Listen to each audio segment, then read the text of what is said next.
what's new for this year?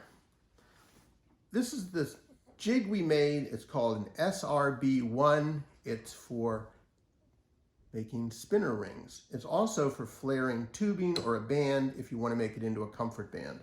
So the process is really simple. You just put your band down, hammer it with a stamping hammer, and you count your blows on each side, flip it over, do the other side, and you'll get a symmetrical concave band. It's really good if you're going to do spinner rings because it flares it evenly.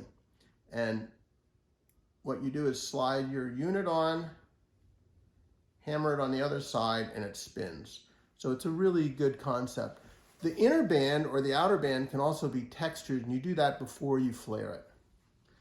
Now, this evolved.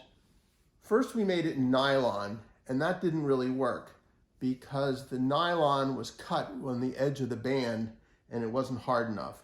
And it also took too many circles to hammer it into. So next we made a brass version and tried it, and it worked, but it took a lot of holes to receive the mandrel.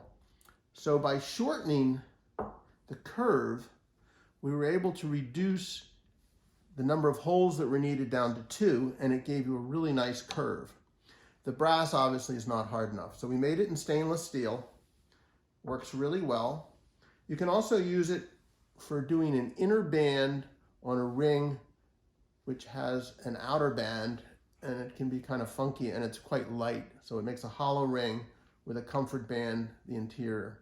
So it's all about flaring. It's very quick and it's a simple process. Here are some close-up shots of the rings that we just talked about. Now you'll notice the silhouette are unusual, and they're based on the mandrel that you picked. Also, the textures are really dependent on the hammer. Now the scale of the hammer is really important on small pieces. So this is when the small 400 series hammers really come into play. This is a cross peen that's a 412, and it gives you sort of a line effect. It looks like engraving. There are two different ends, one sharper than the other.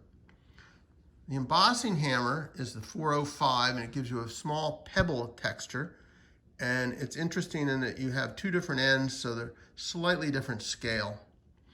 The 413 is a cross peen with a curved end, and that's useful for flat surfaces. It's almost impossible to hammer a flat surface with a flat hammer. So by curving the end ever so slightly, it lets you hammer flat or curved, and it gives you a very interesting texture. So there are a lot of different hammers you could choose, and that's really helpful for changing the whole flavor of your design.